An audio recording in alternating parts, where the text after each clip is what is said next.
And good morning, everybody. It's Sunday, August 20th. Congressman Jake Auchincloss is our guest. Let's go on the record. He's a Bay State Democrat with an independent streak.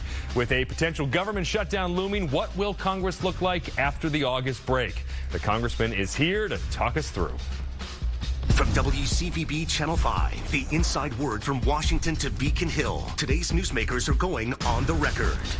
And welcome to OTR. I'm Ben Simino, along with News Center 5's political reporter Sharman Sacchetti. Ed Harding is off on this Sunday morning. And with us here at the table is Massachusetts Congressman Jake Auchincloss. He is a Democrat from Newton, representing the state's 4th congressional district, elected to a second term last November. He's a Marine, commanding infantry in Afghanistan in 2012. He also holds degrees from Harvard and MIT. Welcome. Good to see you, Congressman. Nice to be back. Thanks for being here. Let's start with former President Donald Trump, who is again dominating the news cycle. This week he faces arraignment in Georgia, and voters seem to view these charges of election interference a little more seriously. What's your reaction to this? They should. This was an individual who swore to preserve, protect, and defend the Constitution of the United States, and instead he conspired against it. He needs to be held accountable for that. And what I would encourage all American citizens to focus on is the substance, not the spectacle.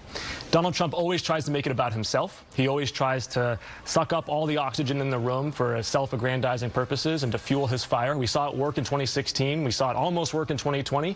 And it could work again in 2024. We need to make the star of this story the rule of law and the core American principle that no one is above it. So, isn't it the substance, though, that people who support him take issue with? It seems as though they just simply don't believe these charges are legitimate.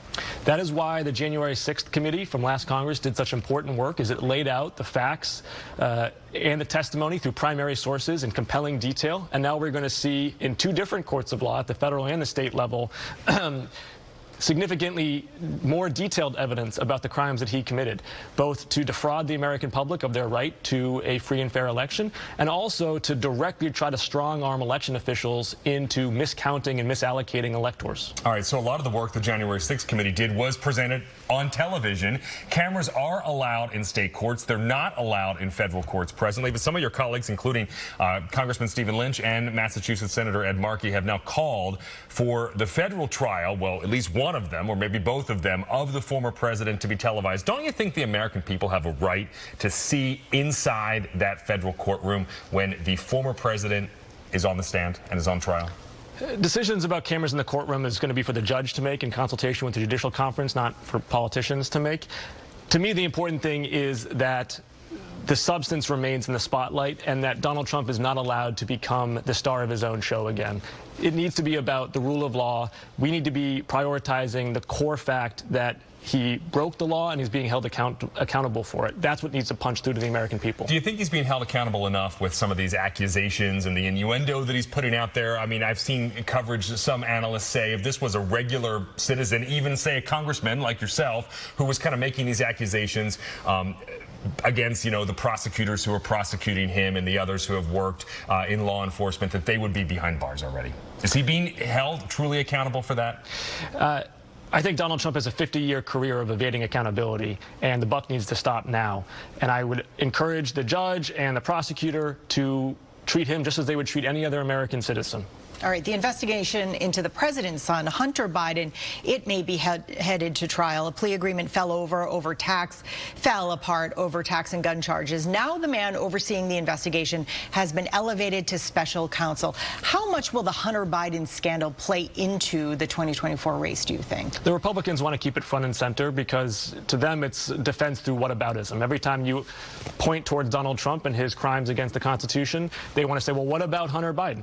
And the truth is, this is not apples to apples. It's not even apples to oranges. It's apples to insurrection.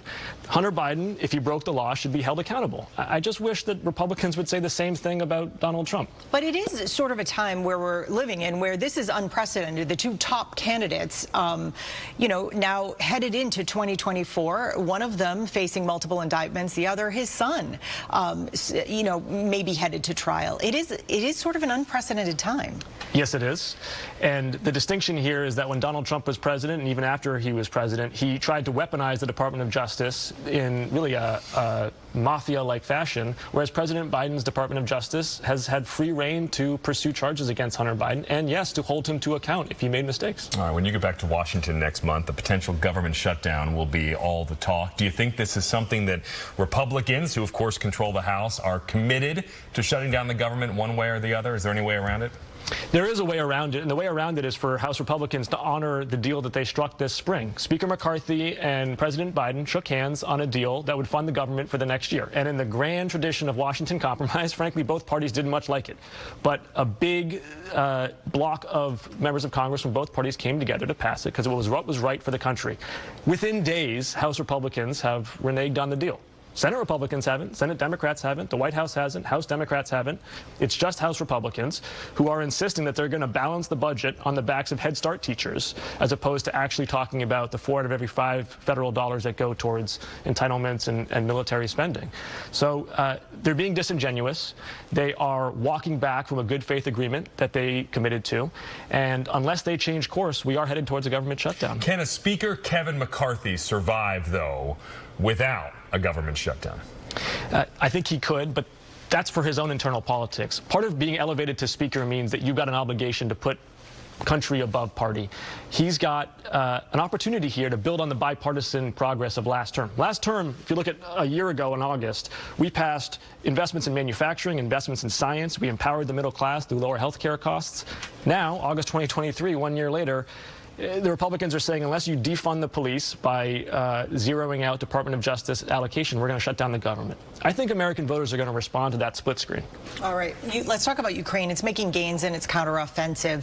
It took back territory from the Russians last week, and some Republicans on Capitol Hill want to pull financial aid and military support. Do you think that could happen? No. I think there is still a strong bipartisan consensus in favor of support for Ukraine. I've been a champion of supporting Ukraine from day one, not just through military aid, but also through economic intelligence support and through rallying our allies to be a force multiplier for our own support. And the key is going to be for those center-right Republicans to stand up to their own base, because Donald Trump is inflaming the base right now. He's, as we know, a longtime fanboy of Vladimir Putin, and he is doing his utmost to try to undercut the Ukrainian cause as they fight on the front lines of the free world. I am committed to sustaining a bipartisan consensus in Congress that their win is our win, and that we cannot truly compete with China in the 21st century unless we stand up to Xi Jinping's ally and fellow autocrat in the Kremlin. Well, let's talk about China for a second. You're a member of the House Select Committee on China. Their economy is struggling. Unemployment among young people surging so high they're not even publishing that figure anymore. Yes. We know the real estate market in China is frankly teetering on the brink. Does that make negotiating with China more promising, or is this a risk for the entire world's economy? China is a massive economy, and so obviously a downturn there does have reverberations. And China has significant challenges demographically with their aging population, economically with high youth unemployment and a property market suffering from huge debt. And yet I would caution American policymakers from over-calibrating to what's happening in China. The most important questions for the Sino-American relationship are about America, not about China. And so that's why I get so frustrated on the committee when my Republican colleagues say, hey, we got to outcompete China in the 21st century, and then they go ahead and they cut funding for science and education. We are not going to outcompete the Chinese in the 21st century if we cut funding for science and education. We should be doubling that funding. So you think, but China's troubles, though, could make negotiations, could open a door for better negotiations between the U.S. and China? I think that it depends on what negotiations we're talking about. If we're talking about Taiwan or military posture in the Indo-Pacific, that's going to be more about our alliances and our ability to supply Taiwan with the arms they need. And this summit this week with South Korea and Japan is critical on that front. If we're talking about economic negotiations for trade, for example, or mutual work on AI, as there's been some conversation about, yeah, potentially. And climate? Climate is the area where we have the biggest need for cooperation. They are a key to lowering our greenhouse gas emissions and hitting our Paris agreements. We really can't get there without China being on board, and we've got to be talking to them on climate. All right, more with Congressman Jake Auchincloss right after this short break. Severe